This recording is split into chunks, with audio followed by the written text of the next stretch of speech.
कौन होते हैं पितृ और क्या है पितृपक्ष? क्यों मनाते हैं पितृपक्ष? पितृदोष है क्या? पितृपक्ष में क्या करें क्या ना करें? क्या हैं इनके नियम? कैसे करें इनकी पूजा? श्री राधे कुंज बिहारी श्री हरिदास, आप सभी का स्वागत है आपके अपने लड्डू गोपाल कृष्णा चैनल में। राधे राधे सभी भक्तों को।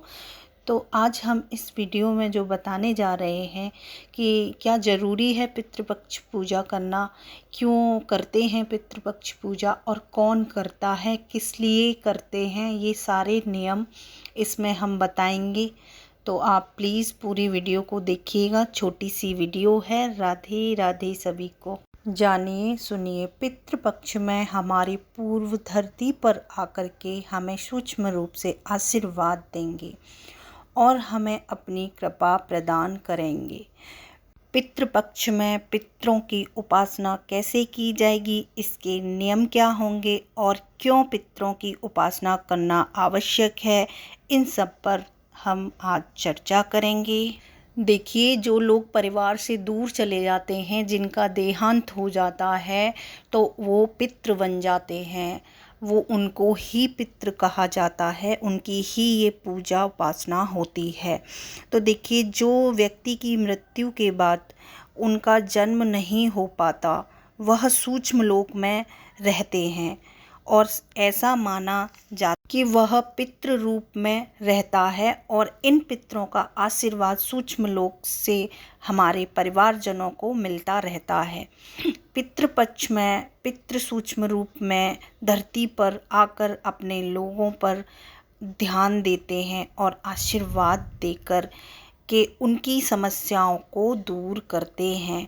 पितृपक्ष में हम लोग अपने पितरों को याद करते हैं और उनकी याद में एक दान धर्म का पालन करते हैं। यानी पितृपक्ष एक ऐसा अवसर होता है जब हम अपने पूर्वजों को याद करते हैं और उनको याद करके उनके नाम से हम दान करते हैं, पूजा उपासना करते हैं, लोगों की सहायता करते हैं।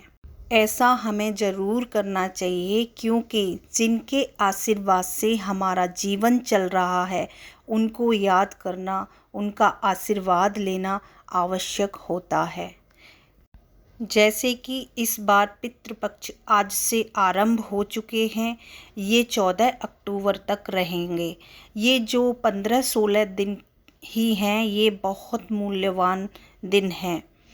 जैसे देवी की उपासना के लिए नवरात्रि हैं, गणपति की उपासना के लिए गणेश महोत्सव है, वैसे ही देवी देवताओं के अलावा हम अपने पूर्वजों की उपासना भी करते हैं, करनी भी चाहिए। तो ये रोज़ करनी चाहिए, लेकिन साल में एक विशेष समय बनाया गया है जब आप अपने पूर्वजों की, पितरों की उपासना करते हैं।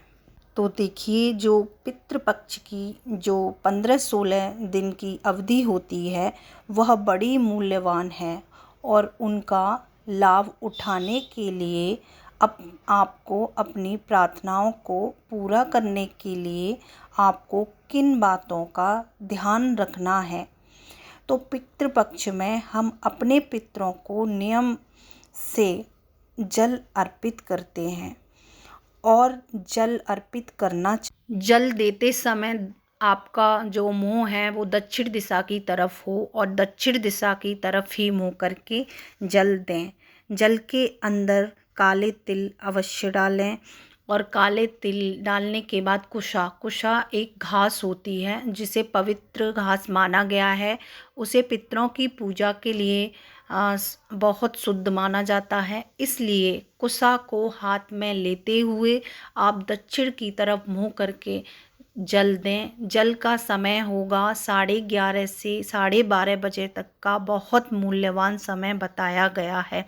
तो इस समय आप जल दें और कोशिश करें कि हर रोज़ आप इस जल को देते रहें। 16-15 दिन जो होते हैं ये कनागत वाले, श्राद्ध वाले, उसमें रोज़ इसी टाइम पर आप जल देंगे पितरों की शांति के लिए, तो बहुत मूल्यवान माना जाता है। इसलिए आप ये पूजा अवश्य करें। जिस दिन पूर्वज की देहांत तिथि होती है उस दिन अन्नदान, वस्त्रदान करना आवश्यक होता है। इससे उनको शांति मिलती है।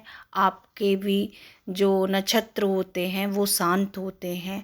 आपके जो बिगड़े काम होते हैं, आपके हर काम में रुकावट आ जाती है, कोई काम समय पर नहीं हो रहा है और परेशान हो रहे हैं, ये हो रहे हैं, तो ये चीज़ हमारे जो पितृदोष होते हैं यानी कि जो पूर्वज होते हैं वो गुस्सा रहते हैं, नाराज रहते हैं। उनको आप भोजन नहीं कराते, उनको भोग नहीं लगाते हैं। वैसे तो ये डेली करना चाहिए लेकिन नहीं कर पाते हैं किसी कारण, तो ये एक समय आता है जो इनके दिन आते हैं, जो श्राद्ध वाले दिन होते हैं, कनागत होते हैं, तो इनमें आप इनकी पूजा अवश्य करें।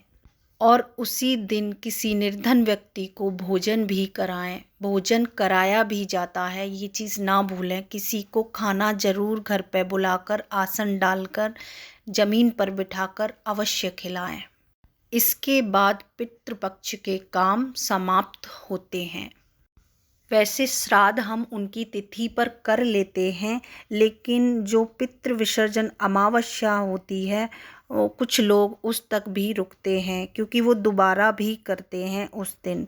अपने सारे पितरों के लिए एक बार और श्राद्ध करते हैं। जब उनको श्राद्ध करते हैं, जब उनका दान करते हैं, तो उनके सूक्ष्म मन को, सूक्ष्म आत्मा को इससे शांति मिलती है, आनंद मिलता है और उनका आशीर्वाद आता है। और आशीर्वाद आपको प्राप्त होता है, आपके बच्चों को प्राप्त होता है, आपके परिवार को प्राप्त होता है। उन्हीं के आशीर्वाद से आप आगे बढ़ेंगे, उन्हीं के पूजा से, उन्हीं की शांति से आप आगे बढ़ेंगे। सवाल ये आता है कि इस काम को करे कौन? तो घर का बड़ा पुत्र इस काम को कर सकता है, इस पूजा को नित्य तर्पण कर सकता है।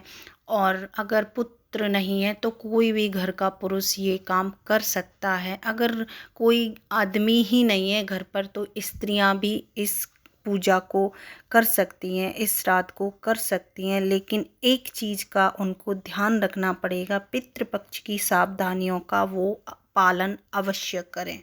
राधे राधे। कुंज बिहारी श्री हरिदास।